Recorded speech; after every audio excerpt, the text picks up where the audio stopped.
ना जाने ये गरीबी क्यों साथ नहीं छोड़ती, और गरीब लोग जुआड़ी और नशेड़ी क्यों होते हैं। मेरा बड़ा बेटा बीमार था। मेरे पास उसकी दवाई के लिए 1 रुपया तक नहीं थे। मैंने बड़ी मुश्किल से किसी से 1500 रुपये उधार लिए। मुझे उम्मीद थी कि वो मुझे उधार पैसे जरूर देंगे, और पैसे लेकर मैं घर आ गई। पहले तो मैंने ये सोचा कि बच्चे को डॉक्टर के पास लेकर जाऊंगी, लेकिन घर में राशन भी नहीं थे और दवा खाने के लिए खाना भी होना चाहिए, क्योंकि अक्सर खाना खाने के बाद ही दवा खाया जाता है। फिर ख्याल आया कि खाली पेट दवाई भी असर नहीं करती, तो फिर खाली पेट दवाई खाने का कोई फायदा नहीं होगा। और मेरे पास वही मात्र 1500 रुपये थे, जिससे मुझे अपने बच्चों को खाना भी खिलाना था और उनकी दवाई का इंतजाम भी करना था। पहले बच्चों के खाने का सोचकर मैं बाजार गई, सब्जी वाले से सब्जी खरीदी। वही 1500 रुपये मेरे पास थे, और डरते डरते मैंने उन पैसों में से 500 का नोट उसे दिया, इसलिए कि इस महंगी के ज़माने में ना जाने कितनी महंगी सब्जी होगी। और उस सब्जी वाले ने मुझे सब्जी दिया और मेरे बचे हुए पैसे वापस कर दिए। जब घर आकर मैंने पैसे गिने तो उसमें तो 450 रुपये थे। मुझे लगा कि उससे गलती हो गई होगी, क्योंकि उसके पास बहुत भीड़ थी। मेरे दिल ने कहा कि वह भी बहुत गरीब आदमी होगा, वापस जाकर उसे उसके पैसे वापस कर देना चाहिए। लेकिन दिमाग ने कहा कि शायद ये भगवान की तरफ से मेरे लिए मदद होगा। पहले जाकर बच्चे की दवाई ले आती हूँ। मैं खुशी खुशी अपने बच्चे को डॉक्टर के पास लेकर गई और दवाई लेकर आ गई।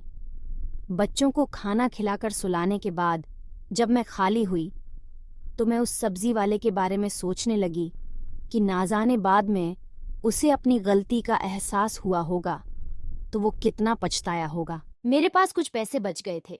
मैंने दिल में सोच लिया कि मैं सुबह सवेरे ही जाकर उसे बाकी के पैसे दे दूंगी, और अगर पैसे कम पड़े तो उसे बता दूंगी कि मैं बाद में तुम्हें दे सकती हूँ। यकीनन वो मेरी बात मान जाएगा।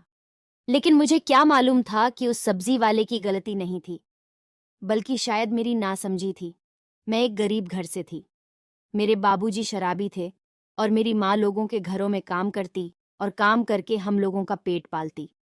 मेरे बाबूजी मेरी बड़ी बहन को जुए में हार गए थे, जिससे हम दोनों बहनें एक दूसरे से जुदा हो गए।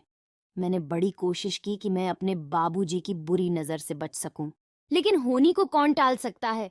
आखिरकार जब मैं 17 साल की हुई तो मुझे भी मेरे बाबूजी जुए में हार गए, और फिर मैं भी शादी होकर अपने बाबूजी के उम्र के ही एक शख्स के घर में आ गई थी।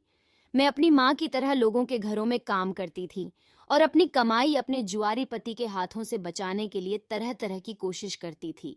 कभी कपड़ों की पोटली में पैसे छुपाती, तो कभी राशन के डिब्बों में, लेकिन वो फिर भी मेरी कमाई मुझसे छीन कर ले जाता। मेरे 3 बच्चे थे और मुझे खुशी इस बात की थी कि भगवान ने मुझे तीनों बेटे ही दिए थे। कोई बेटी नहीं थी जिसको उसका बाप मेरी तरह बेच देता। इसी तरह समय गुजरता रहा और मेरी जिंदगी यूं ही चलती रही।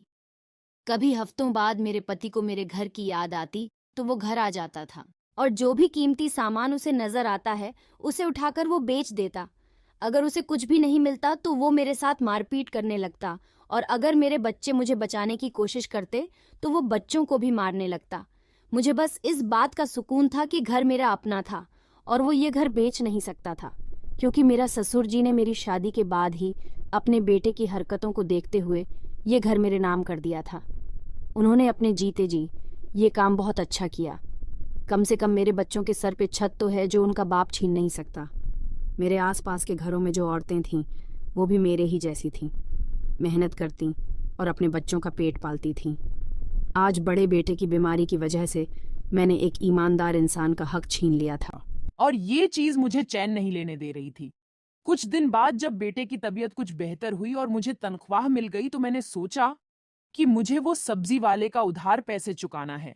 मुझे कुछ सब्जी भी चाहिए थी, इसीलिए मैं दोबारा बाजार गई। उस सब्जी वाले ने मुझे देखकर भी अनदेखा कर दिया और बाकी ग्राहकों को सामान देने लगा।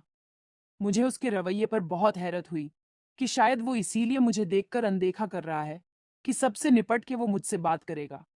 खैर, मुझे तो उसके पिछले पैसे भी देने थे, लेकिन मैं पैसे देने की वजह से ही उसी सब्जी वाले के पास आई थी, इसीलिए मैं चुपचाप खड़ी रही।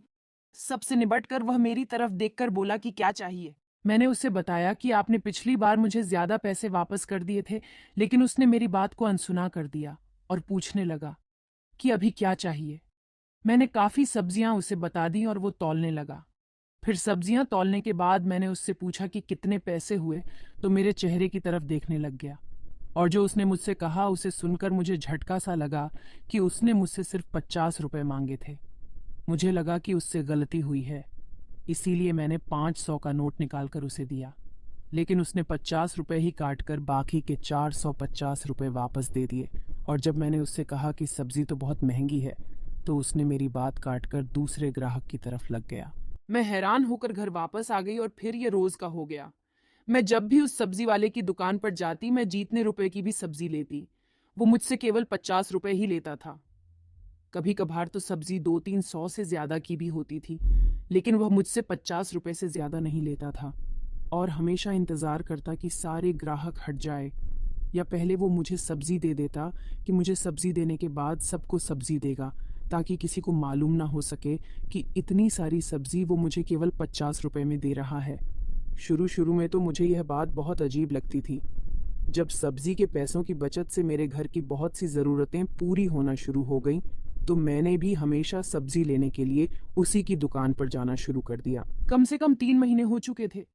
मैं रोज़ाना सब्जी लेने जाऊं या हफ्ते में एक बार जाऊं, मैं जब भी जाती, वह मुझसे बस 50 रुपए ही लेता था और अच्छी वाली सब्जी निकालकर मुझे दे देता था। मैंने अपने आसपास मौजूद किसी को भी इस बारे में नहीं बताया था, क्योंकि वो किसी को भी ये सब्जी कम पैसों में नहीं देता था।